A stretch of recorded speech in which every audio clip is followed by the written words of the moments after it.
Call to order a meeting for the Normal Town Council for July 15, 2019. Please call the roll. Mayor Kus? Here. Mr. McCarthy?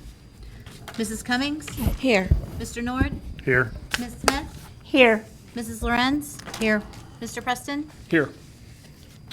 We'll begin with the Pledge of Allegiance. I pledge allegiance to the flag of the United States of America and to the republic for which it stands, one nation, under God, indivisible, with liberty and justice for all. We have two requests for public comment tonight. The first is Mark Tiratilli. Doesn't look like Mark's here, so we'll go to Carl Sela.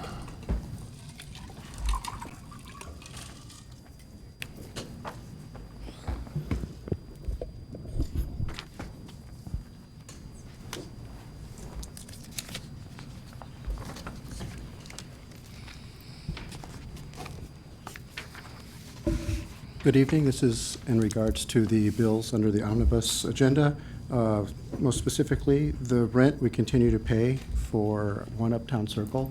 I know many board members would like this to just go away, but it's not going to go away because the public continues to consider it an issue.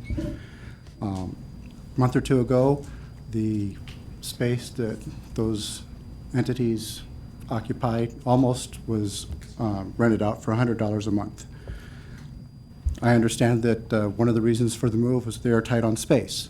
So having enough space would probably make it worth twice as much money. It's a nicer building. That's also arguably worth twice as much money. In real estate, people say location, location, location. Is that location worth twice as much money? I don't think so, but let's say it was. It's probably more fuel efficient utilities. Would that make it worth twice as much? Again, probably not twice as much, but let's say it was. And maybe there's some other je ne sais quoi, I don't know, which again would make it worth twice as much. Now, that's twice as much as, realistically, that's not 6 times as much, that's 32 times as much, which means for the new space, we should be paying $3,200 a month if the old space was worth $100 a month. So the question I ask is, why are we continuing to spend 10 times that? Why are we continuing to pay it to a landlord who has not upheld their end of the agreement and put retail or restaurants on the first floor so that we can be bringing in some tax revenues? This issue is not going to go away because the issue remains, why are we spending $500,000 a year on this property when we shouldn't be? Thank you.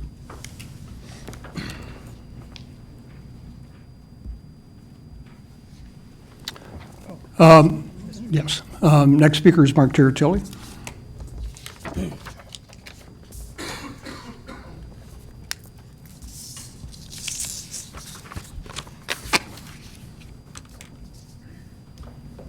Good evening, everyone. Mark Tiratilli, 1212 Timber Ridge Court, Normal, Illinois. I want to welcome everyone tonight. Thank you for coming. I'm here to talk about the resolution in support of the Connect Transit, Connect to the Future Working Group. I'd like to remain optimistic about it, but unfortunately, I'm not. I feel that this has been simply political diversion. There's been a loud cry in the community for a louder voice.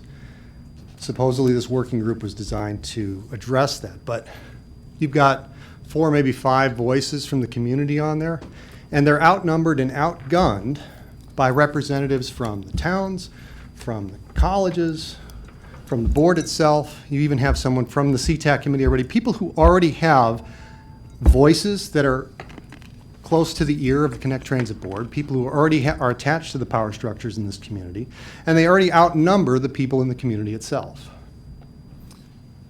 Add to that, you've got the appointment of Julie Heil's son to the board. Now, I'm not questioning his qualifications in any way. He's a transit-dependent and disabled rider. Fantastic, but he is so close to someone who's already on the board, who has been a part of the existing problem from the community's perspective, that just from a public relations standpoint, he shouldn't be qualified. There are so many people in the community here who could be on that board, who wanted to be on that board. And this is typical of the types of decisions that have been made in the past that led us to this point. It's being facilitated because somehow we can't find somebody in the community to facilitate a few meetings. We're paying $53,000 to a consulting firm who has an agenda, a very powerful agenda they are proud of for complete streets, large buses, electric fleets. They're coming in with a predetermined notion of what success looks like. The charge to this commission is supposed to be creating that. And here we are with this preconceived agenda from the facilitator. You have the Connect Transit Board listening to Vasu's presentation a few weeks ago saying, fantastic, this is our starting point. And you have the Connect Transit Board already requesting proposals for 12 electric buses, regardless of whether or not this group decides this is the best fit for our community. The die has already been cast. The real problem here is that we have people on the Connect Transit Board who have been making bad decisions for a long time. The most egregious example is the facilitator itself, $53,000 for 8 meetings. That's half the fare increase that this created all this furor. You had 25,000 full fare riders for Connect Mobility last year at $2 a ride. You could have given an entire year of free Connect Mobility for what we're paying this facilitator. And we're supposed to applaud this. I don't think so. We need to really transform the Connect Transit Board. As a council, you have the power to do this right now. We don't need to wait for a working group. There is an open appointment. It's approaching a year. You haven't wanted to politicize this, but the mayor has said... Mr. Chair, Tilly, I'm going to ask you to wrap it up. You've gone over time. Thank you. I will wrap it up. You haven't appointed someone because you haven't found somebody you like. That's a political move. The board has the power to act. You have the privilege of appointing people, but you also have the responsibility to get people on that board, and we need to do that. So please, let's change it now. Let's get some new people on that Connect Transit Board and work to solve the problems. Thank you.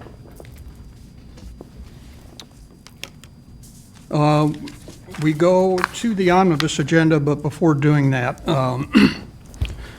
in an effort to bring our meetings closer to Robert's Rules of Order, I'm going to bring up 2 points on the omnibus agenda, and the first is the approval of minutes of the meeting. That requires a specific action, which is approval or disapproval of the minutes of the meeting, and is not an opportunity to revisit prior council decisions. So we're not going to have those conversations as part of the minutes anymore. I will say that those conversations are important, and there are other times to have those, but it's not in the sense of approving the minutes. Approving the minutes is either the minutes are accurate or they're not accurate. So that's how we're going to approach that going forward. As to approval of Town of Normal's expenditures for payment, I'm going to hold a similar position on that. As many of you know, those bills have already been paid. And the approval of Town of Normal expenditures for payment is a transparency issue. Our auditors recommend that we vote on those to acknowledge that the council members have seen those. Again, we're not going to have discussions on prior policies as a result of approving the expenditures for payment. There are other places to do that. If you have a question on the bill, please do ask that. And that is routine as part of approving the bills. If there's a bill you don't understand or you have a question on a bill, please ask that. But we're not going to visit policies made prior in approval of Town of Normal expenditures for payment. There are 2 categories of bills that we're approving in there. Those are dollar amounts that are under the discretion of the city manager, under $25,000, that she has total discretion on those bills. If you have questions on her policies on that, please ask her. The second is larger bills over $25,000 that are a result of previous council actions. This is not the place to revisit previous council actions. So that's how we're going to proceed going forward on approval of minutes for the regular meeting and approval of Town of Normal expenditures for payment. So as we go in the omnibus agenda, routine items taken by one vote. I would like to be excused on voting on any bills I may have incurred in my duties as mayor. I would like to also be excused for any bills I've incurred in my duties. Thank you. Mr. Nord? I'd like to remove item A. I'm sorry? I would like to remove item B. Item B. Yes. Ms. Smith? I'd like to remove items C, D, E, and G, C, D, G, and and G. E and G.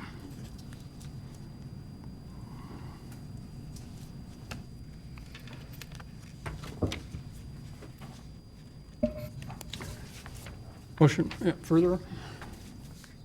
Motion for approval? So move. Second. Items considered under the omnibus tonight are a resolution conditionally approving the final plat of the Fiala Brothers subdivision at 119, 121, 123, and 127 East Beaufort. A resolution retaining confidentiality of executive session minutes from June 19th, 2017, February 18th, 2019, and April 15th, 2019. Please call the roll. Mrs. Cummings? Aye. Mr. Nord? Aye. Ms. Smith? Aye. Mrs. Lorenz? Aye. Mr. Preston? Aye. Mayor Kus? Aye. Item B is an approval of town and normal expenditures for payment as of July 10th, 2019. Mr. Nord? I move to remove the minutes. Or I move to remove item B. Is that what I mean? I need a motion for approval on the item. Move Aye. approval. I move to approve. Thank you. Okay. Second for Mr. Preston. Mr. Nord? This is for the uptown rent. The monthly expense for the rental is on the agenda again. The analysis of the office market in uptown report states that the office rents in Normal are significantly less than what taxpayers are currently paying. And I understand this expense was previously approved. Mr. Nord, Of order. I don't think you Well, I'm getting to understood a my question. position. If there is a question, please ask the There is. question. Okay. It's my understanding we have no plan in place if a private sector tenant were interested in leasing this space. So my question is, when is the appropriate time to start pre-planning to determine the steps necessary to sublet and identify alternate space for staff? Point of order. Ms. It's not non-germane to what we're what we're going to approve. That is a policy issue, so I call point of order. Thank you. I would tend to agree. That is a policy decision. We will have the opportunity to talk about that. Do we have a policy currently in place? We have approved by prior council action this expenditure. Bring that up in comments, please. Okay. That's the more appropriate place for that. Further on this item? Please call the roll. Mr. Nord? Nay. Ms. Smith? Aye. Mrs. Lorenz? Aye. Mr. Preston? Aye. Mrs. Cummings? Aye. Mayor Kus? Aye. Town and normal expenditures for payment are approved. Item C is a resolution authorizing a contract with Hare Construction for the 2019 sanitary and storm sewer cleaning and televising contract in the amount of $354,070.80. Ms. Smith? I move the resolution to approve the resolution authorizing the contract for Hort Construction. Second. Thank you. Ms. Smith? In an earlier council meeting, we discussed this original bid. I'm sorry. This construction bid came in for $354,000, and according to the documentation attached to it, it came in 30% below the engineer's estimate, while the competing bid was more than $500,000 higher. I would just like, in the interest of transparency and information, to confirm that this contract does include all the required features for this work, and if there could be, for the record, some explanation of why the bids would vary so much, so that we have some confidence that this contractor will not come back with any change orders. Sure. Thank you for the question. In terms of the inclusivity, I guess, of the bid from Hare Construction, staff is confident that they did thoroughly review and bid on all the project aspects, and we are confident in their bid, and we have reviewed it, as have our engineering design team reviewed it, and we're confident in their bid. We do have some presumptions on why there's such a major discrepancy in the bid pricing. Hare Construction does have experience with us, and they do have a local crew. And so we think that was helpful in terms of their bid pricing. And as we understand it, National Power Rotting Corporation is based out of the Chicagoland area. It is possible that their book of business at this time of year is already full. And so they could have potentially decided to submit a bid that basically for this price, they'd be willing to do the work, but perhaps isn't as a priority for them. So that's our presumption. Thank you. Further on this item? Please call the roll. Ms. Smith? Aye. Mrs. Lorenz? Aye. Mr. Preston? Aye. Mrs. Cummings? Aye. Mr. Nord? Aye. Mayor Kus? Aye. The resolution is approved. Item D is a resolution waiving the formal bid process and authorizing a project change order from George Gildner Incorporated in the amount of $31,112.67 for the Ridgemont Area Water Main Replacement Project. Add 3 additional days to the time of contract and authorizing an associated budget adjustment. Ms. Smith? I move approval of this resolution waiving the formal bid process for this change order. Thank you. And a second? Second. Thank you. Ms. Smith, you can just move approval. You don't have to Okay. go to the formality of going through all that. So it was in a recent council meeting that this original project quote was provided to us, and there was some question then about whether or not this would entail any subsequent change orders that would increase the price. And there was documentation provided with this packet to indicate that this came about because of an EPA review. I would just like, again, for the record, some indication as to whether or not any additional inspections are anticipated that might lead to more project price increases. And please explain how the relining would solve the problem identified by EPA and the projected life expectancy of this relining. Okay, sure. I'll do my best to answer that question. This project, that is true, we recently asked council to approve the original contract with Gildner for a water main relocation or water main replacement in the Ridgemont area, and did believe that project at the time to be conclusive. And our decisions or our project was based on some initial discussions with the design team and EPA regarding some side yard easements between Ridgemont and Kent Drive and that area. There's a very small utility easement. It's only 10 foot wide, and in that existing utility easement, there's both a storm sewer and a water main.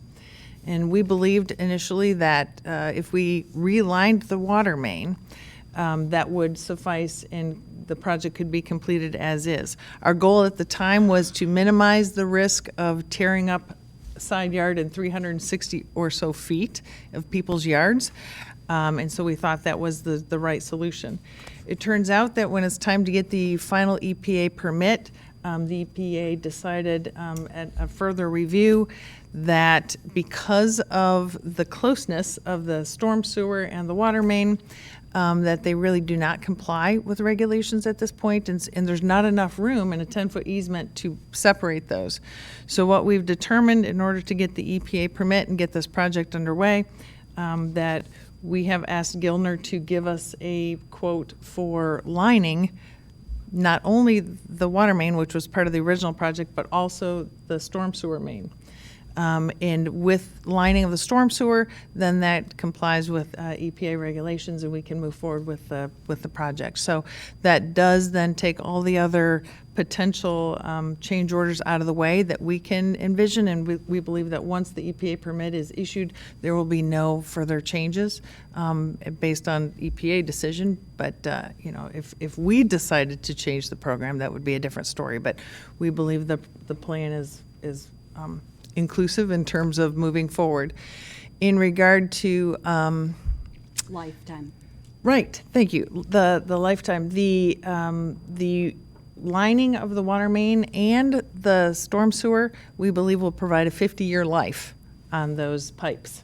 So, and we believe that's a conservative estimate, so it could be longer, but that's our anticipation. So once this is done, and again, this is about 360 feet or so, that should take care of that neighborhood for quite some time.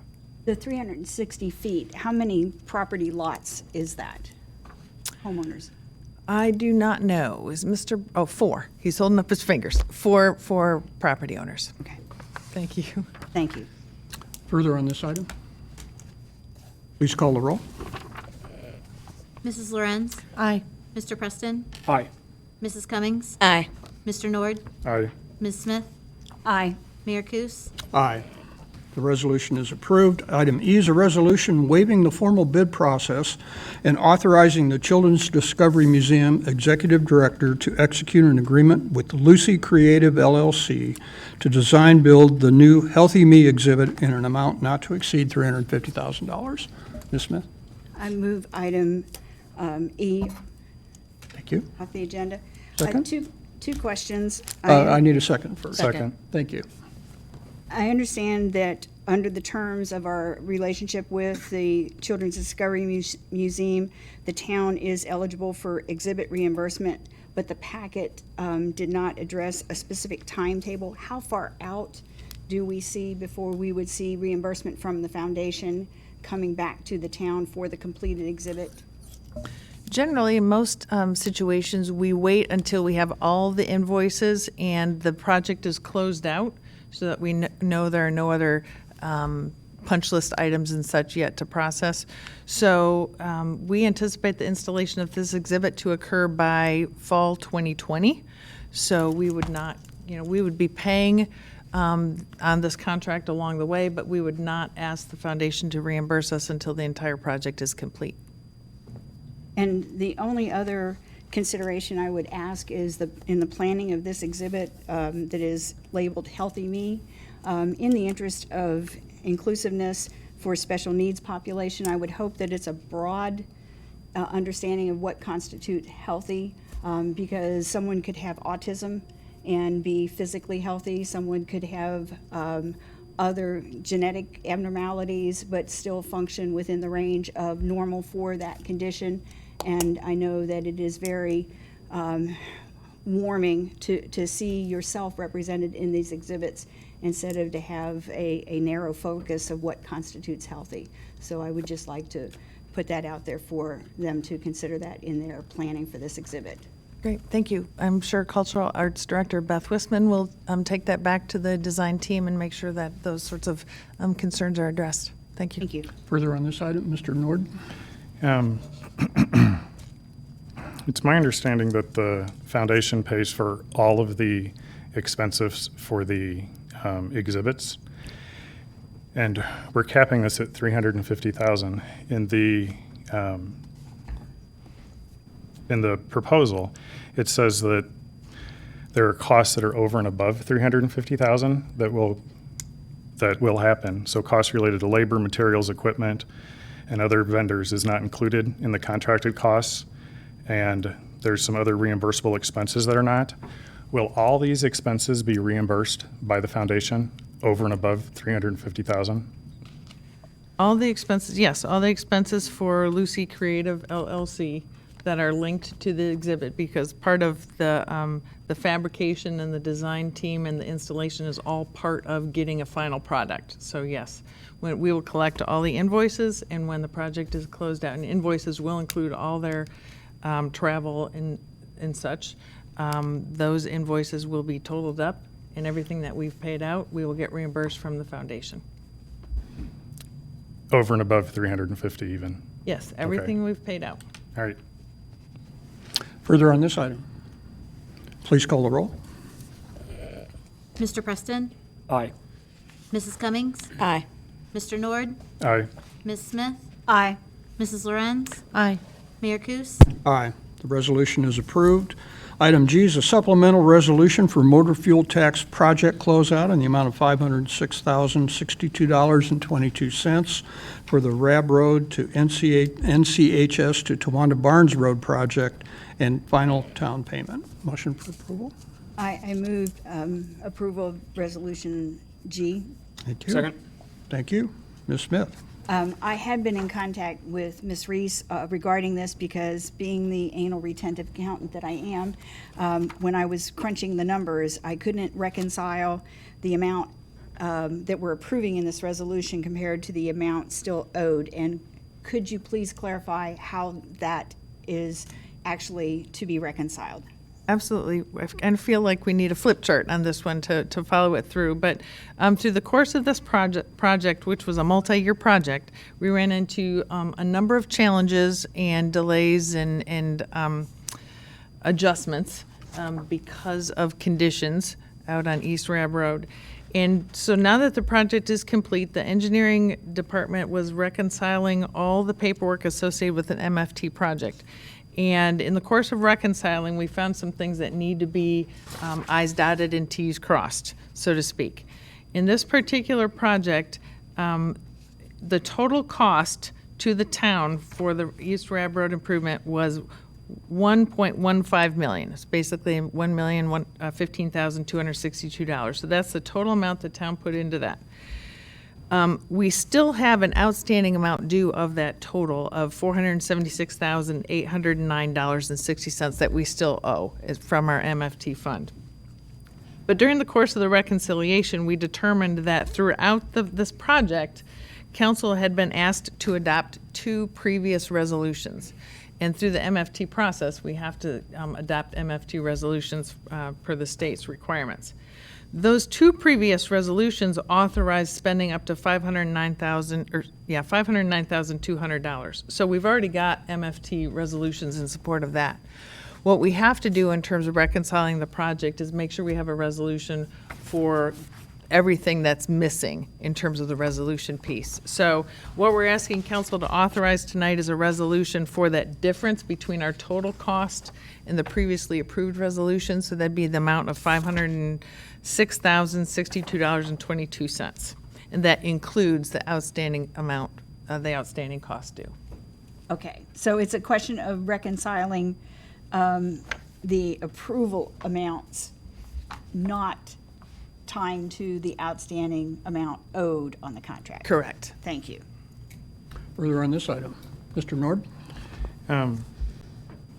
So it's my understanding this went over what was expected to be spent.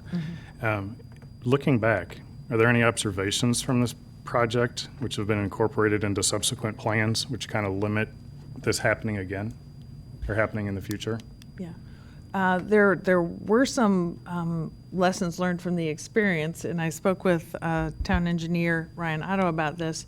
Ryan inherited the closeout of this project, but one of the things that we learned during this entire construction project on East Rab is that there's very high water tables, but it varies significantly from place to place to place. So while we did the on-site and the soil testing, it was very inconsistent throughout this entire process. So that's one thing that we learned is we couldn't be certain on the consistency of the water table, and that's why we were constantly trying to adjust the project to adapt for that. Thank you. Further on the item? Please call the roll. Mrs. Cummings? Aye. Mr. Nord? Aye. Ms. Smith? Aye. Mrs. Lorenz? Aye. Mr. Preston? Aye. Mayor Kus? Aye. The item is approved. We have 3 items of general orders tonight. First is a resolution approving an amended final development plan for the One Normal Plaza PUD at 613 Oglesby. Motion for approval? Second. Discussion on this item? Please call the roll. Mrs. Cummings? Aye. Mr. Nord? Aye. Ms. Smith? Aye. Mrs. Lorenz? Aye. Mr. Preston? Aye. Mayor Kus? Aye. The resolution is approved. Item 8 is an ordinance amending the fiscal year 2018-2019 operating and capital investment budget. Motion for approval? Move for approval. Thank you. Second. Thank you. Is there comments on, Ms. Smith? On this particular item, I had a chance to speak with Ms. Reese today and the finance director, but I'm looking for clarification between the amounts previously presented to the council and those acted independently by staff, independent of council input.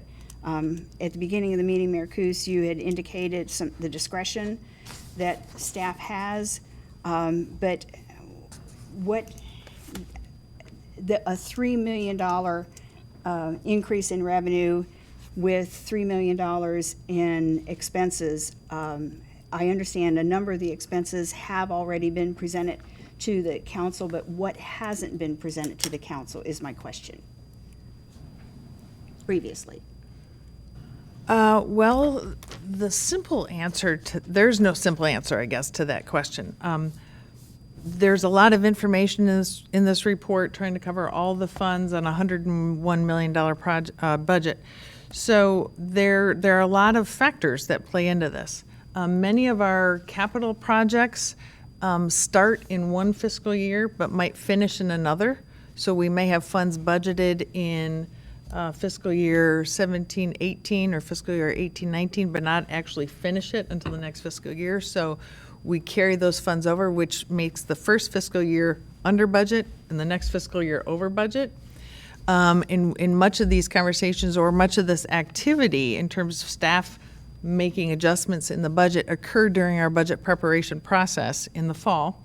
And then we present the next year's draft budget to council in January with reports that kind of show the flexibility that we've had in the approved budget versus the proposed budget.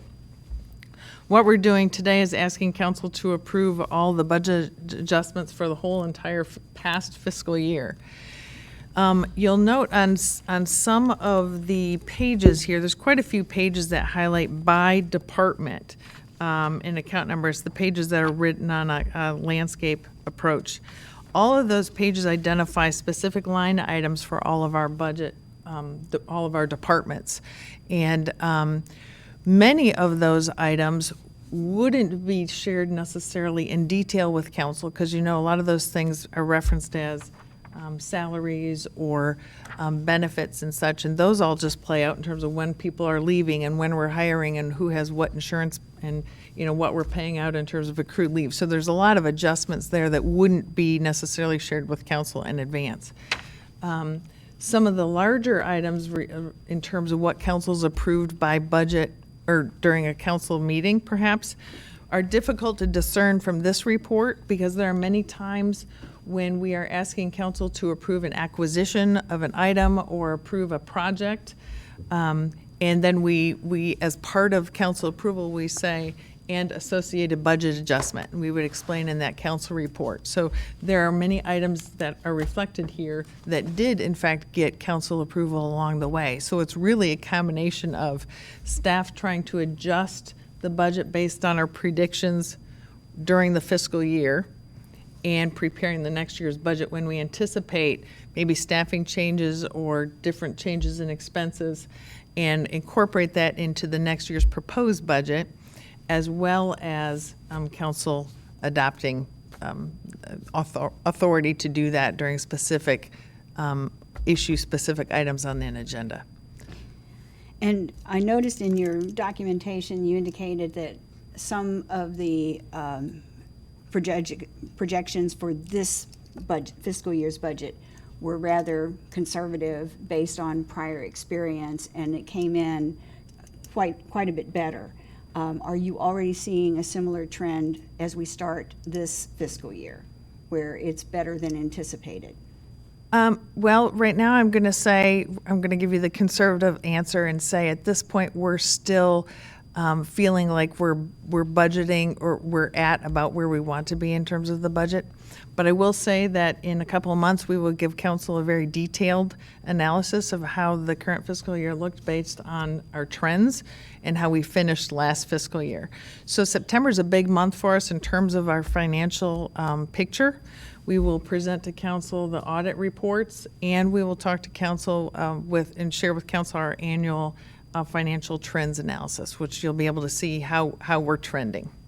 Well, you answered my final question, was when to expect the audit report, so Yep, thank you. September. Mr. Nord? I may have to go back and re-listen to that because my question you may have answered, so excuse me. For what we're voting on tonight, how much are new expenses that were not approved prior? And the reason I'm asking that is my understanding is that we had additional revenue that we received. And instead of that revenue going over into like what I would call like a reserve fund for the future, it was put towards new expenses. Some of the expenses have been approved whenever we received the funding, but I'm just wondering how much of things that have not been approved are we approving? Is this $1 million? Is this $500,000 of expenses that haven't been approved that we're approving tonight? I mean, just ballpark, it doesn't have to be exact. Do you kind of understand what I'm asking? Yeah, I think I do. And I can probably invite Finance Director Andrew Hoon to come forward and clarify. But in terms of the revenue transfers in, where it shows an increase in revenue, in terms of the general fund, where we track revenue, that was about $727,000, where the revenue was higher than projected based on the adopted budget. I struggle with trying to tell you which of these, what happened between January when we had the council budget work session and the closeout in March. I don't know what numbers were different from that perspective, because when we came to council in January with the proposed budget, there's a column in the proposed budget that says actual fiscal year 18-19. Well, in January, that's just our best estimate. So we estimate what those are, and then this is how it ended up. Does that make sense? It somewhat makes sense. I understand the revenue piece is very hard to predict, but the budget, if the budget was set ahead of time, and just because we got additional revenue, I don't understand if it's just the process with government that if you get additional revenue, you have to spend it that year versus putting it into a reserve account to save it for subsequent years. Well, we don't just automatically spend it. Many times, and I think what you'll see in here is there's oftentimes when we move money into the debt service and project reserve fund to make sure that we've got more than we planned for in our debt service payment fund. So oftentimes we are moving things over to a reserve account. Okay, so did we pay off additional debt? We did not pay it off. We have it in reserves. We want to have more than necessary in our bond reserve account. Okay, so there should be like a $700,000 roughly increase in that reserve account for future debt. Right. So it's not spent, it's in a reserve account. Put all 700 in there, but I'm not sure, honestly. In terms of the 727 from general fund, some of it went to debt service and project reserve, but I was just saying that we don't spend it. Your comment was that we spend all the revenue we get, and we don't always do that, so. So there should be a reserve left over from this additional revenue. Mr. Huon, do you want to address some of those? And I don't need You know the exact numbers. numbers better mean, than I do, but. Rough is close enough. This is a bit of a thicket report for sure in terms of trying to tease a whole year of budget adjustments for multiple funds with multiple balance sheets and P&Ls and cash flow statements and budgets. It's a lot to take in, so I understand the questions. To address your question about the surplus, we had about $800,000 more in revenue in general fund than we were expecting from our budget. Most of it was local sales tax and income tax. That was not spent anywhere. In fact, the budget in the general fund, for the most part, an operational budget, was below budget. So we did have a significant surplus at the end of the year. A lot of the budgets you're seeing in this report are basically us actively taking a piece of that surplus and put it into certain reserve funds to prepare us for a better future in the next budget year. So we did move around $1.2 million of money to 3 different funds. One was a vehicle reserve, one was road fund, and debt service project reserve, I believe. I didn't look at the details. So we're kind of setting aside surpluses in good years for the general fund into those funds to help us support the budget process going forward. So we didn't spend additional money. It just falls to the bottom line. if we have a good year, we have a good surplus, we make sure the general fund maintains its fiscal stability at 15% fund balance. Anything above that, we kind of consider excess reserve, and if we have it, we'll put it into other areas that kind of bolster those budgets up a lot, to where if we need to take them down later on, we can. So essentially, any surplus is just either rolls forward in the general fund or rolls forward into other funds, general fund supports, like vehicle reserve, debt service project to pay the debt off. Health and dental fund this year, we moved some money over there. So if we have excess surplus, we certainly use that as a way to balance the budget going forward in the future versus spending in this current year. Sure. So, And how, I could add, I'm sorry, Mr. Nord, but how staff determines that is because council has adopted our financial strategy. So we know we would like the general fund to be approximately 15% of a fund balance reserve. So if we're close to 15% and we've got some flexibility there, then we take those extra dollars and we move it over to another fund if needed. sure. So, Mr., I'm sorry. Yes, Mr. Hughes. Some of the dollars that we put into vehicle reserve, Mr. Kuhn, we actually reduced our vehicle fund reserve in prior years to Correct. help with our budget. So in a sense, we're replenishing that reserve. Correct. Yeah, in fact, one of the most significant adjustments in this report is us able to restore some of that funding back to that funding mechanism for vehicle reserve. We came off some pretty difficult budget years the last couple of years. We got very conservative 18-19 adopted budget for vehicle reserve funding. We brought it down to kind of a minimum level where we feel comfortable in terms of fiscal strategies that City Manager Reese mentioned. We were at that minimum. As we went into 18-19 fiscal year, things improved faster than we expected in terms of revenue projections, in terms of spending projections. So we saw a surplus growing. So, and during the budget cycle that City Manager Reese mentioned, when we come back to you for the budget process, we decided a new estimate for the end of the year. We felt we could put some of that money back into vehicle reserve because of the budget cuts, because of the better performance in revenue. So a big transfer that you see in this report, over $3 million, is putting money back into vehicle reserve. Again, we haven't spent it. It's simply set aside for better fiscal planning in the future. We have several funds we all monitor and balance, and we look at them in a 5-year period. So if we end the year with a surplus, we take that excess surplus and restore what we can to certain funds to make sure they're always financially strong going forward as when the budget process starts. So I know it's kind of a lot to take in and balance, but that we have very strong strategies that we as was mentioned, we tie to. I'll come to Ms. Reese at the end of the year and say we have this much excess surplus.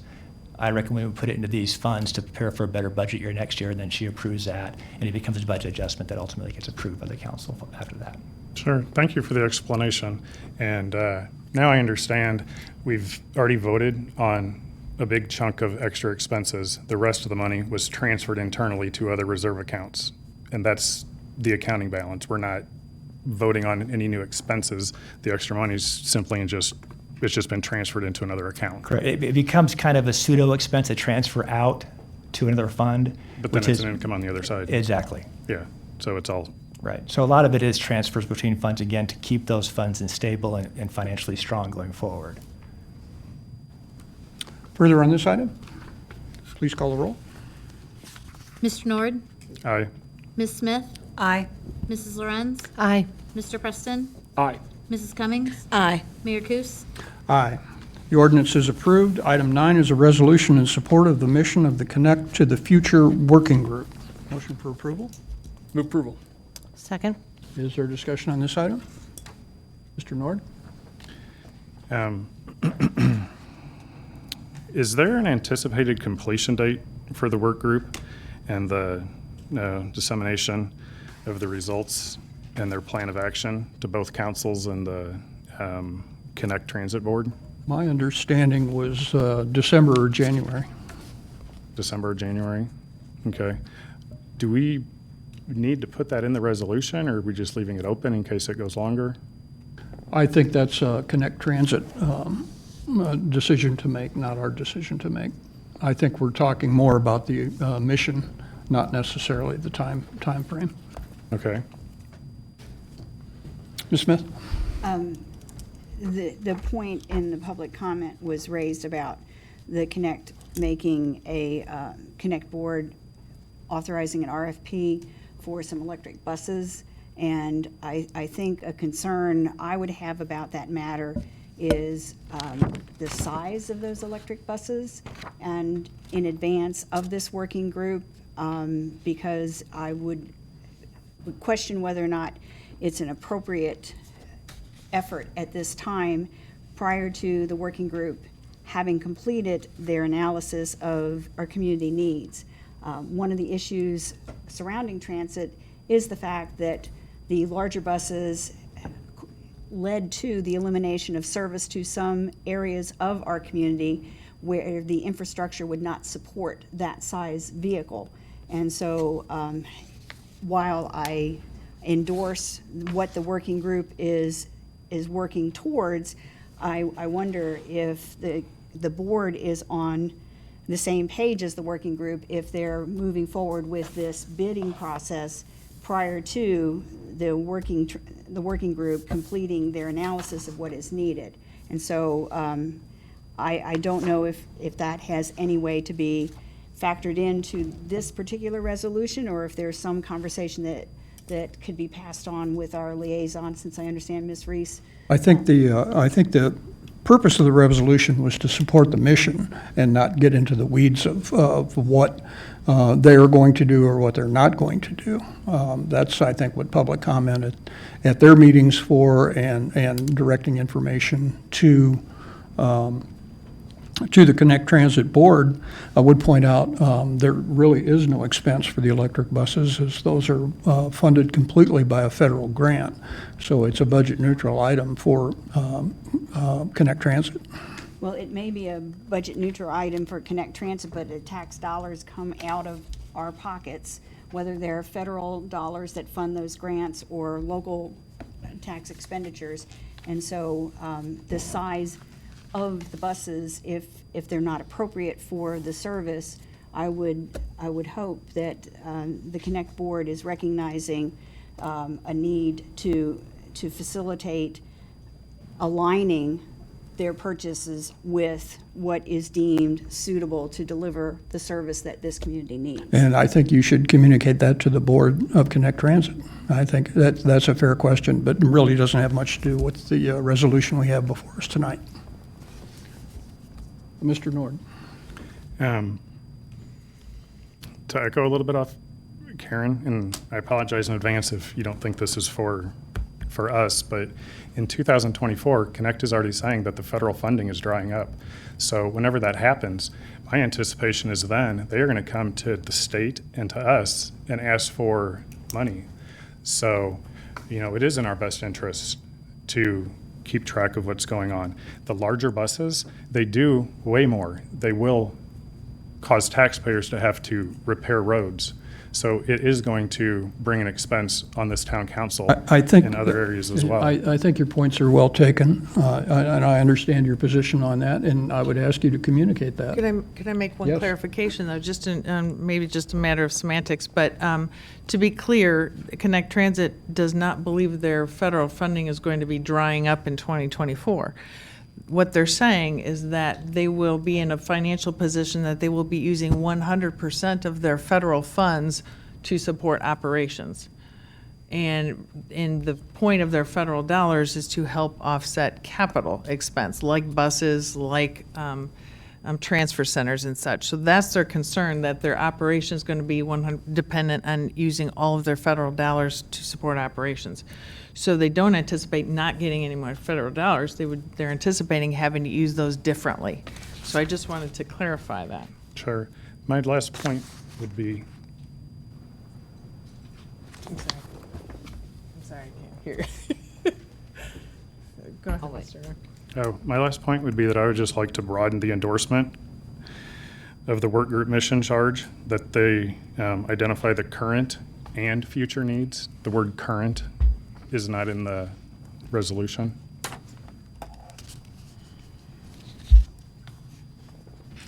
Which line are you looking at, Mr. Nord? Section 1, the second line is encouraged to review common sense solutions to the current needs of transit-dependent and mobility users, yet also give consideration to the potential expansion of choice riders.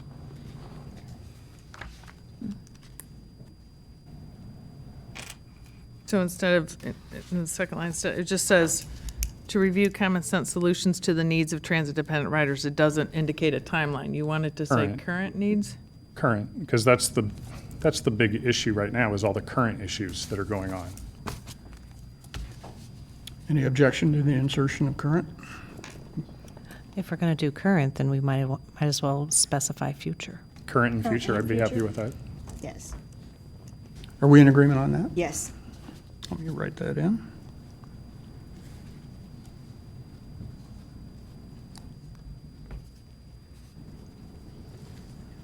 Further discussion on that? Please call the roll. Ms. Smith? Aye. Mrs. Lorenz? Aye. Mr. Preston? Aye. Mrs. Cummings? Aye. Mr. Nord? Aye. Mayor Kus? Aye. The motion is approved. Let me get back to my agenda here.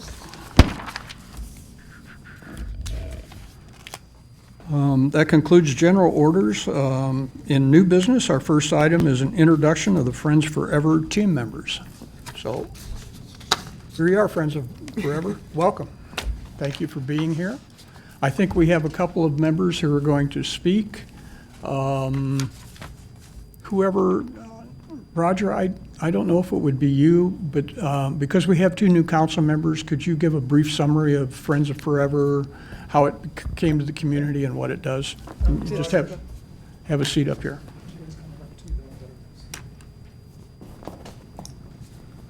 I'll just speak briefly and get out of the way to let you hear from the ones you really want to hear from. My name's Roger Schmidgall. I'm a citizen here in Normal and a Rotary Club member here in Normal. And Rotary clubs here in town, multiple Rotary clubs, going back 7 years ago, essentially created a franchise for this organization called Friends Forever.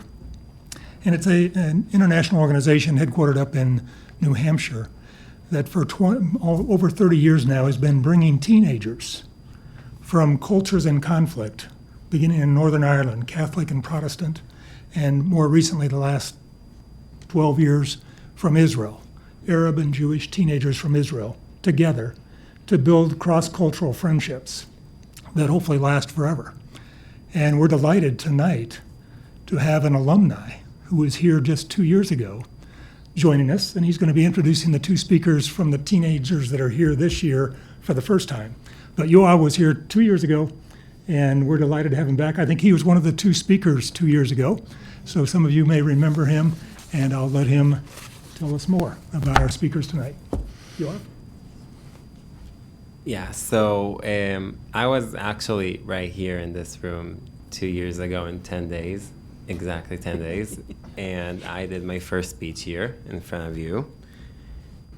And well, a lot of things happened since. So I came here back as an alumni. Friends Forever brings back several alumni each year to help out with a program that we run in New Hampshire and here in Illinois. And so what I'm doing here as an alumni, I'm helping out the team. I'm joining them for their schedule. I'm also going volunteering, tons of things. And well, since our program, I returned home, and the main thing I did was I decided to step up and take a bigger role in my youth movement, and I decided to be a leader of a team of guides that have activities for sixth graders. And while I usually say that Friends Forever has helped me to do so, it gave me the confidence to lead a bunch of 10th graders that I was in charge of and help them understand their place and help them work out their differences. And well, since we also returned, we did our social action project, which and we decided to do it with children who are deaf and blind from Nazareth. And we held a concert for them, and we played with them, and we had lots of fun. And, well, now. So this team behind me is from Haifa, from two schools, Leobek and Sisters of Nazareth. And there are two teachers here, Yonatan, which is an English teacher, and Costa, who is filming right now, and he's an electronics teacher. And there are two speakers here, Hod and Sally, which will introduce themselves later.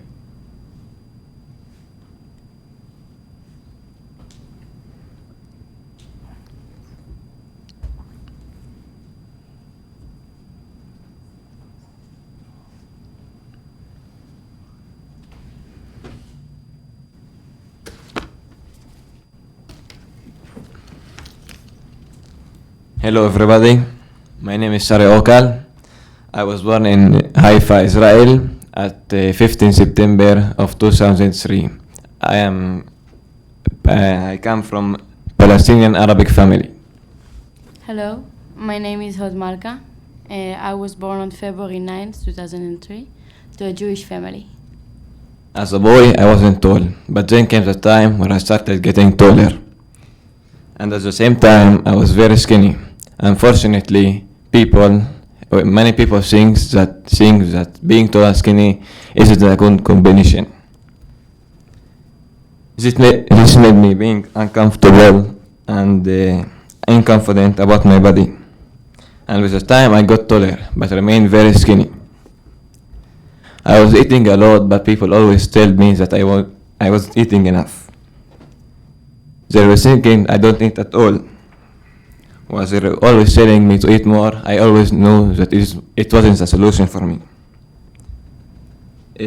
My family all the time told me that I should start working out.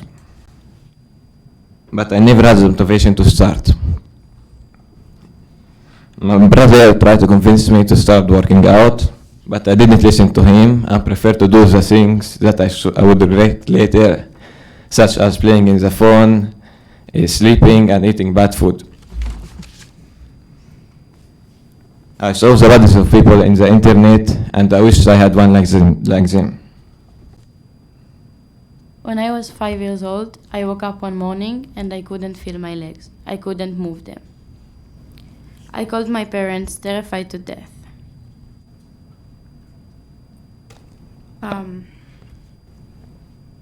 In that year, we ran from one doctor to another, but nobody was able to tell me what was wrong with my knees, until one doctor from Tel Aviv told us that it was a hard case of arthritis. And he gave me an injection of steroids.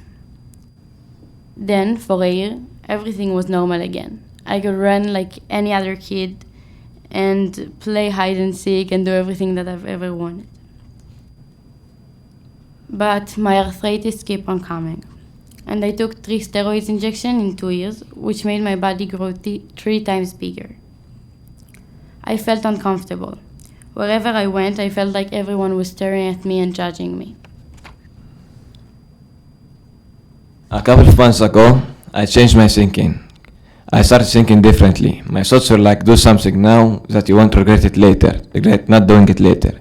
Things such as working power training, eating healthier.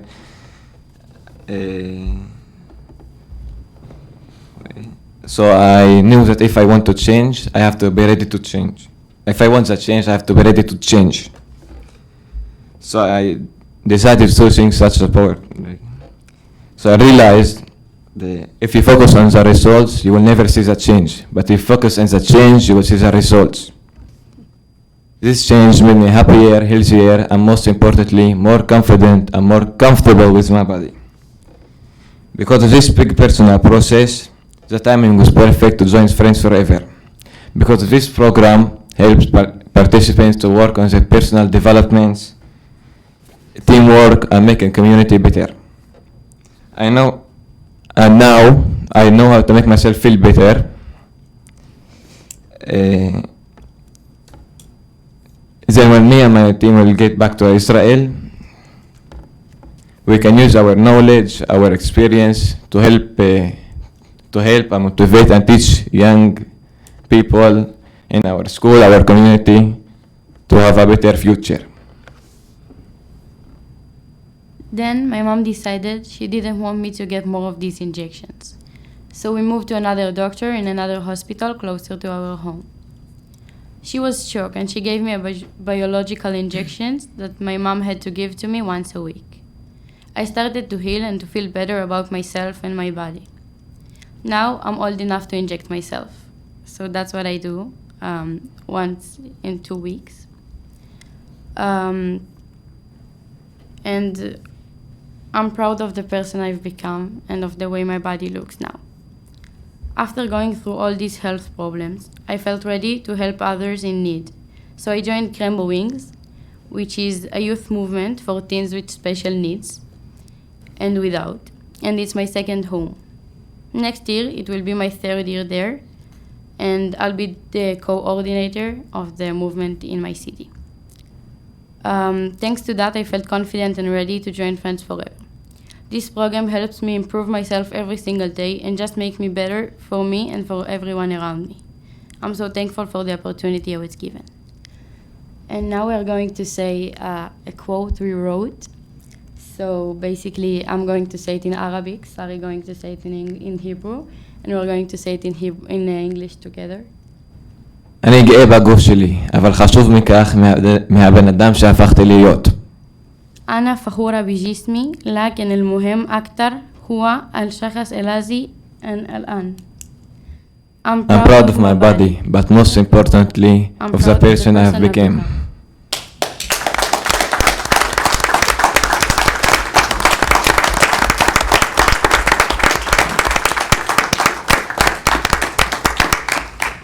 And thank you for that. Please hang around. We'd like to get pictures with you, and I'm sure council members may have questions about your being here, some of your experiences. We'd like to do that with you.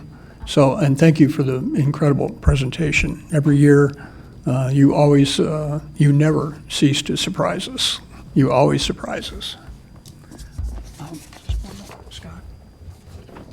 Kevin's not here, so can you do that? Do you want to read it?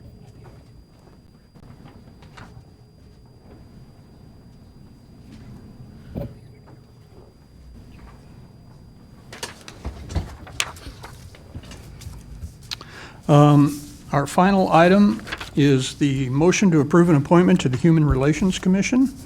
Motion for approval. So moved. Second. Please call the roll. Mrs. Lorenz? Aye. Mr. Preston? Aye. Mrs. Cummings? Aye. Mr. Nord? Aye.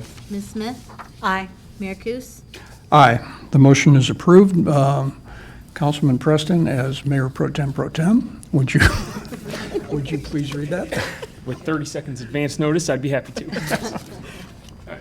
We are honored and excited to welcome Mr. Luis Figueroa to the Human Relations Commission tonight. Mr. Figueroa is employed with Country Financial and is eager to become involved in the community. He and his wife Amanda, who is a teacher at Unit 5's Colleen-Hoos Elementary School, are expecting their first child. Mr. Figueroa is an Illinois State University graduate and is working on a master's degree in counseling through Lincoln Christian University. He stated that he loves living in Normal, of course, and had been searching for a way to become more involved. He believes getting active with the Human Relations Commission will be a great match with his interests and his passion for the community. And he'll be filling an open seat with an initial term expiring March 31st of 2020, at which point he will then be eligible for reappointment to a full 4-year term thereafter. So congratulations to Mr. Figueroa for joining the Human Relations Commission. Thank you.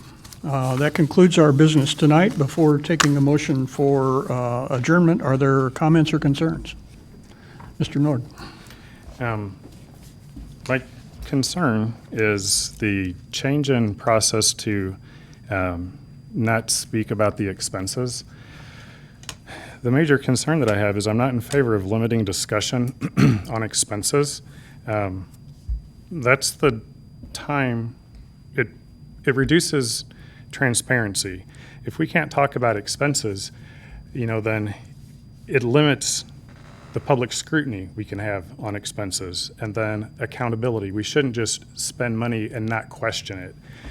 You know, we've got people leaving the state because taxes are so high. Spending is one major contributor to why taxes are so high. And if we can't question our spending, then I just don't agree with that.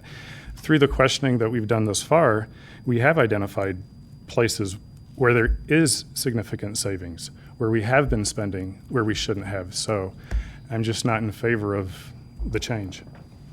Thank you for that comment, and I just want to reiterate, in spirit, I do agree with you on that. We do need to have discussions. I just don't feel that that's the appropriate place to do it. And I also don't feel that once a council has made a decision, that we revisit it in that manner. There are other places to do that when we go into the budget year going forward. I know you have issues with the rental of the second floor of One Uptown. I thought you were going to bring that up. I would suggest that you and I and Mrs. Reese meet and start a conversation on how we should go forward to that. And I'll be reaching out to other council members to get their input on that. Yeah, no, because there's a lot of expenses outside of just the One Uptown rent. Well, I understand that. And again, that's why I said if there was a question on an expense, certainly bring it up. But the idea of questioning prior council decisions, that is not the appropriate place to do that. I'm just trying to run a tight meeting here, is my only purpose in doing that. I'm not trying to limit comment on it. I just don't feel that's the appropriate place for comment.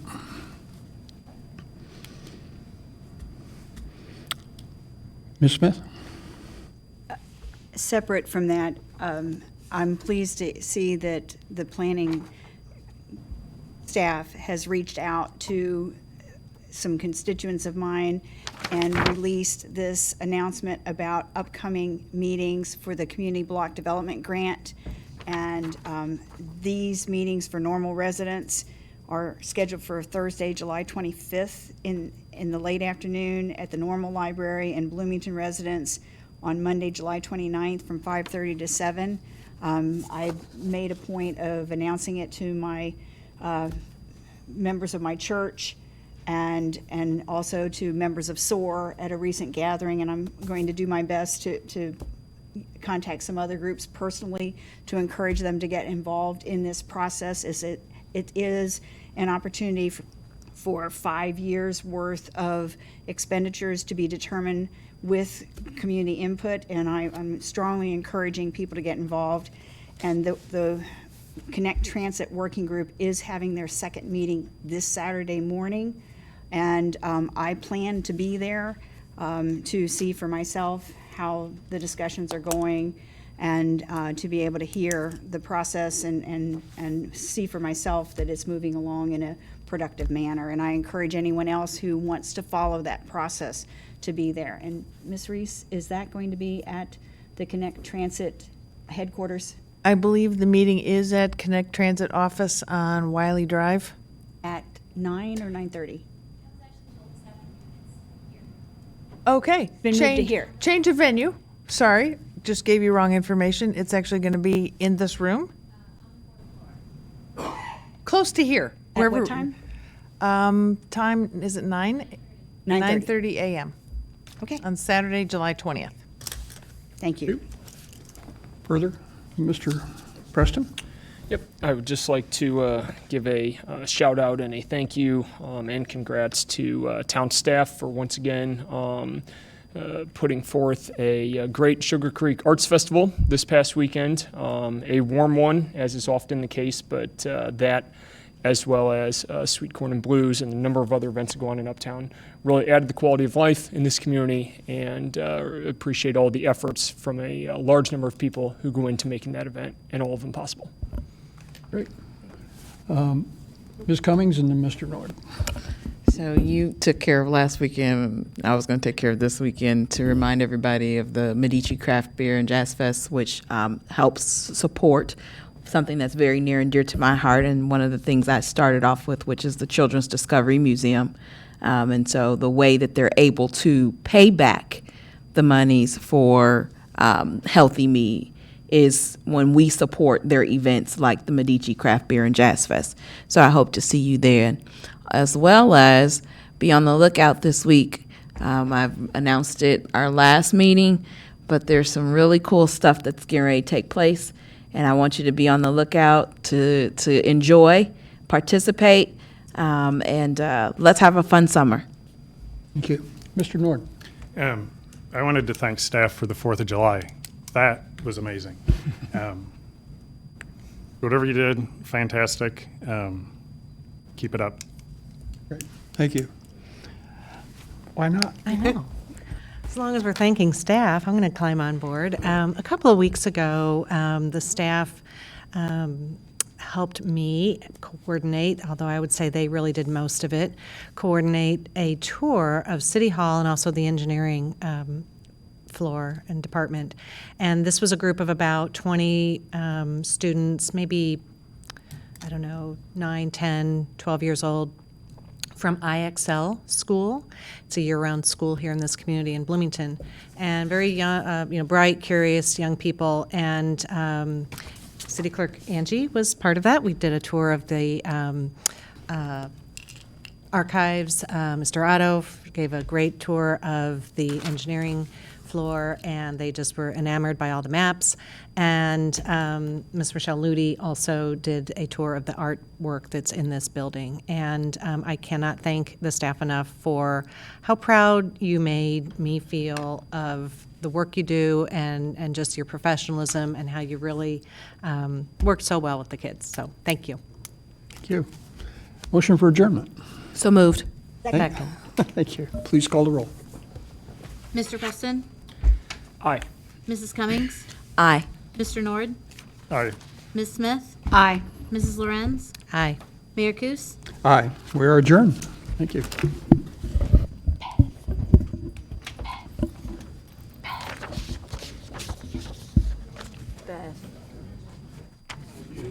Beth.